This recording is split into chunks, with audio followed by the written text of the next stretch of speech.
Sois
la présence de Dieu.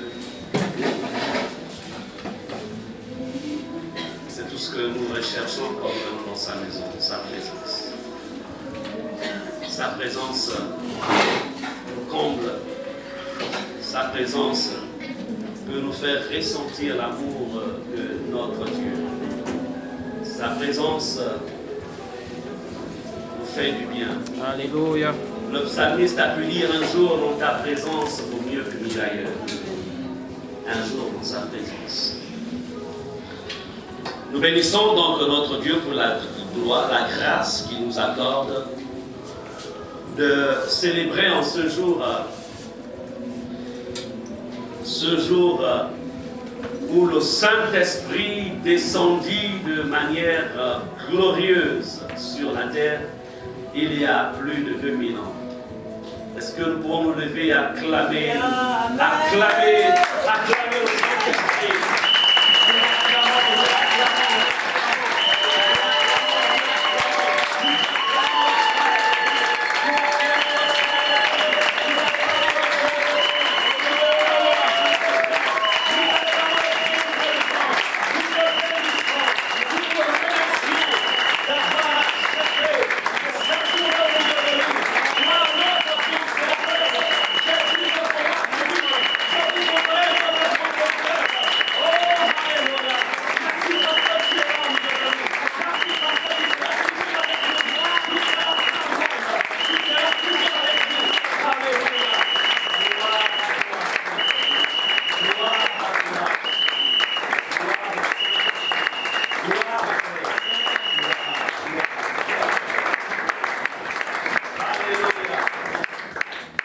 Veuillez vous asseoir.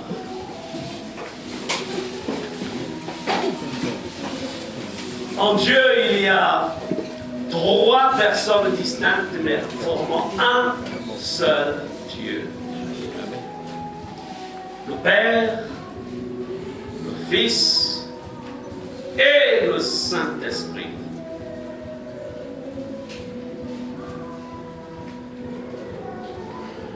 Alors, en ce jour où le monde entier célèbre la présence du Saint-Esprit de manière effective sur la terre,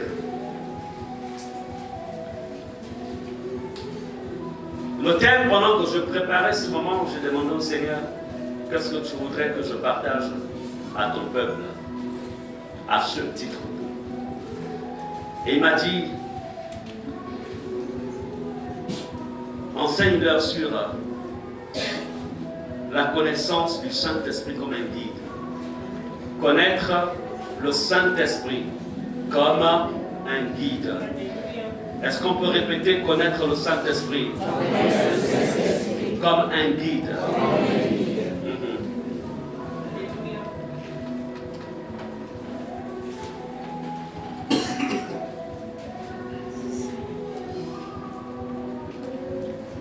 Voyez-vous, Jésus a dit, je suis le chemin, la vérité et la vie. Je suis le chemin. Mais qui peut nous conduire, qui peut nous guider sur ce chemin? Qui? Aucun prophète, aucun pasteur, aucun évangéliste, aucun docteur qui a la possibilité de te conduire sur ce chemin. C'est pourquoi Jésus dira, je vous enverrai un autre consolateur. C'est lui qui vous conduira. Amen. Amen. Donc, alors que nous célébrons donc en ce jour particulier, il va être question aujourd'hui parce que le Saint-Esprit n'est pas une théorie. Non, il n'est pas une théorie. Il est une réalité, il est Dieu. Donc ce matin, il va être question en fait d'évaluer Pentecôte. Donc il va être question pour toi d'évaluer la dimension de l'Esprit de Dieu en toi comme guide. Qui guide ta vie, qui dirige ta vie. Amen. Le Saint-Esprit comme guide. Si le Seigneur vous ouvrait les yeux spirituels pour voir ce qui se passe à l'extérieur, vous vous rendrez compte qu'il y a plein de ténèbres dehors. Le jour que vous voyez là, ça c'est trompeur. Dehors, il n'y a que ténèbres. Mais qui a la capacité de te guider dans ce monde des ténèbres?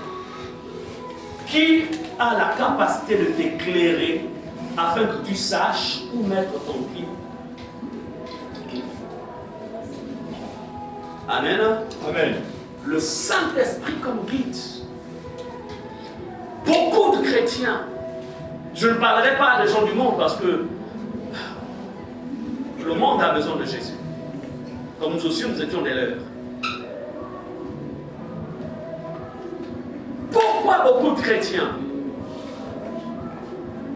ont du mal à avancer dans leur marche spirituelle? Parce que beaucoup ont mis le Saint-Esprit à côté et ils veulent marcher avec leur propre capacité, avec leur propre intelligence. Et quand c'est comme ça, il ne peut qu'y avoir un retard. Parce que c'est lui qui sait où nous sommes censés aller. Amen. Le Saint-Esprit comme guide au sein de ta famille, au sein de ton foyer si tu es marié, sur le plan professionnel, comme guide par rapport à ta marche dans l'éternité. Nous sommes sur le chemin de l'éternité. Nous marchons. Chaque jour qui passe te rapproche, en fait, je dirais, du lieu final ou de la porte qui s'ouvre pour l'éternité chaque jour. Nous sommes en voyage, ne vous y trompez pas. L'homme sur la terre est en voyage. Répète, je suis un pèlerin. Oui. Mais qui a été mandaté pour nous accompagner tout au long de ce voyage terrestre? Le Saint-Esprit.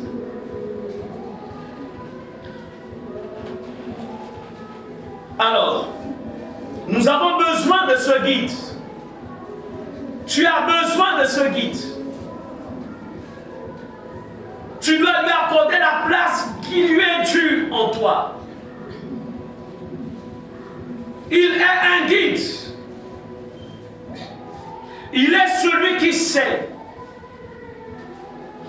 Pendant que tu es au volant de ta voiture, il m'arrive souvent, quand je pars d'Attanda pour ici, quand j'arrive au niveau de l'aéroport, j'entends l'Esprit de Dieu me dire, prends le bord de mer. Ou il peut me dire, tu peux prendre la voie droite, donc la voie express. Donc même au volant, il peut te dire, prends telle voie, parce qu'il sait le danger qui est devant. Amen. Comme guide. Il m'arrive des moments où je suis au volant, surtout pour les conducteurs, on sait tous ce qu'on appelle l'angle mort. Tu ne vois aucun véhicule arriver. Mais à la dernière, tu te rends compte que quelqu'un a failli te percuter. Et là, je me dis, là, ce n'est pas moi. Là, c'est toi, Saint-Esprit. Amen. Dans nos foyers, il veut être ton guide. Comment gérer ton époux? Comment gérer ta femme? Même dans notre relation de couple, Elle a besoin de lui comme guide. Amen. Saint-Esprit. Dans la gestion des enfants, tu as besoin de lui comme guide. Lorsqu'un enfant a 5 ans, c'est une chose. Quand il a 10 ans, c'est encore bien. Mais quand il commence à avoir 16 ans, 17 ans, 18 ans, là où sa volonté, il veut aussi l'exprimer. Mais parfois, dans l'erreur, tu ne peux plus manager ce dossier-là comme quand il avait 5 ans. Amen. Tu as besoin de lui comme guide. Est-ce qu'on en sent? Amen. Dans tous les domaines de notre vie, nous avons besoin du Saint-Esprit comme guide. Donc, le Saint-Esprit ne nous a pas été envoyé seulement pour chasser les démons. Il ne nous a pas seulement envoyé pour prier en langue. Je crois que cela est important. Amen. Parce que c'est le téléphone rouge entre la terre et le ciel. Quand je prie en langue, là, aucun démon n'entend. Même mon voisin à côté n'entend rien du tout. Est-ce qu'on est ensemble? Amen.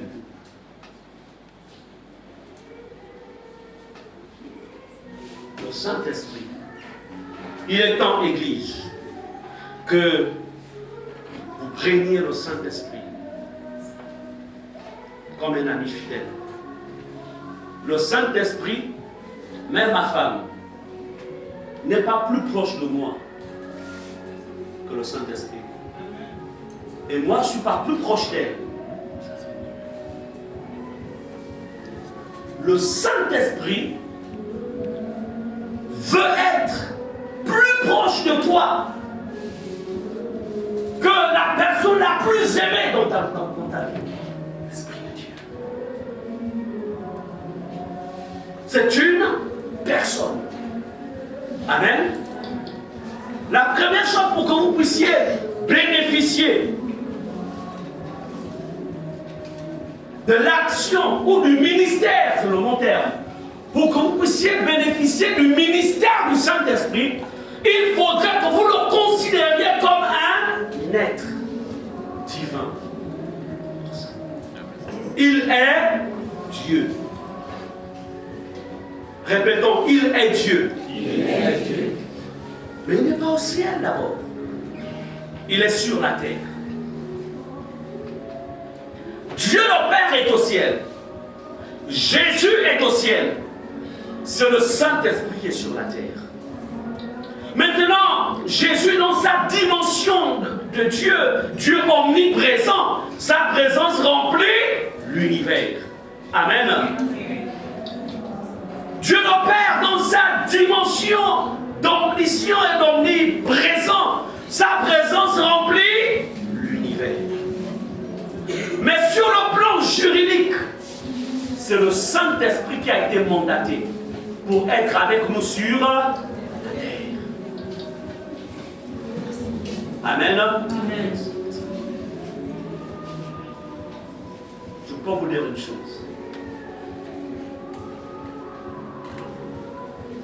Lorsque vous goûtez la communion du Saint-Esprit, rien ne vaut la communion du Saint-Esprit. Rien. Je ne vaux pas la communion qu'elle peut avoir avec le Saint-Esprit. Amen. Ma femme ne vaut pas la communion que je peux avoir avec le Saint-Esprit. Personne. Est-ce qu'on est ensemble? Il faut découvrir, c'est pourquoi la première chose, c'est bien Pentecôte est célébré, mais que cela ne soit pas comme juste une fête. Quelle est la dimension?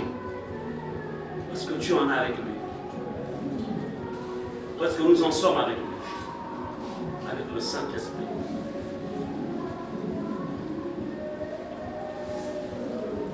Allons-y dans Actes chapitre 1, verset 4. Alors là, je vais demander à notre ancienne de me prêter sa voix. Monsieur Sarah. Verset 4. La parole de Dieu déclare, comme il se trouvait avec eux, il leur recommanda de ne pas s'éloigner de Jérusalem, mais d'attendre ce que le Père avait promis, ce que je vous ai annoncé, leur dit-il. Amen. Amen. Comme il se trouvait avec eux. Qui? Ici, c'est Jésus qui parle. La deuxième personne de la divinité. Il était prêt à partir, à retrouver le Père, retrouver en fait son trône, qui est à la droite de Dieu le Père. Mais il leur recommanda de ne pas s'éloigner de Jérusalem, mais d'attendre ce que le Père avait promis. Ce que je vous ai annoncé, leur dit-il.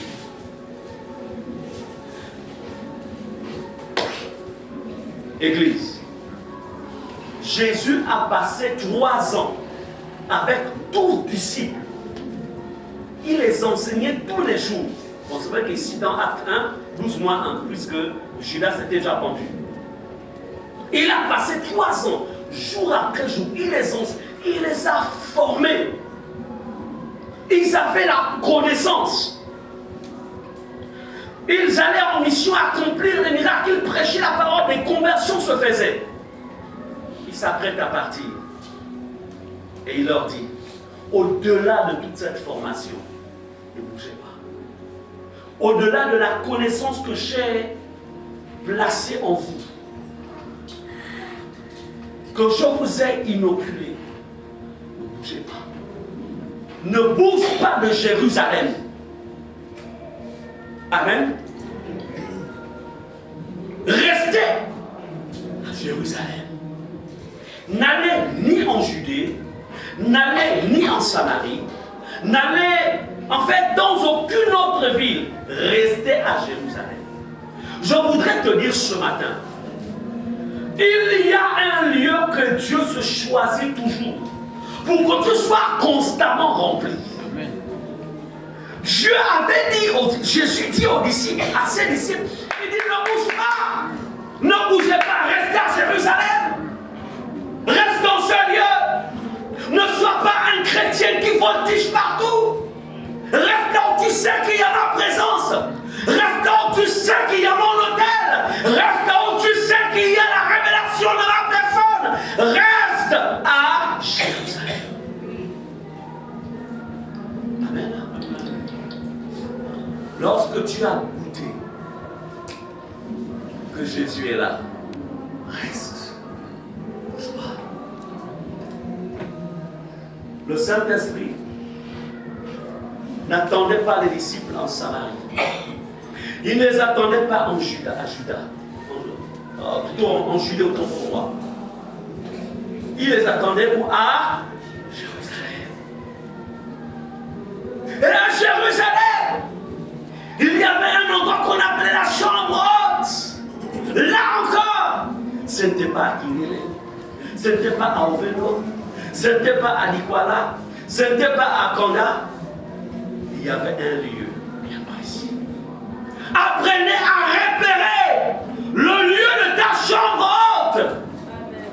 Repère le lieu de ta chambre haute. C'est là qu'il descend. Ce n'est pas n'importe où.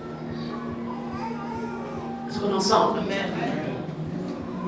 Vous avez certains qui diront, je t'ai pas vu à la porte, non, pasteur, vous savez, moi j'étais connecté avec mon esprit. J'étais dans ma chambre, je prie, j'étais connecté, pasteur. Non. Il y a un lieu qu'on appelle chambre haute. Répète, ma chambre haute. Ma chambre haute. C'est sa maison. Amen.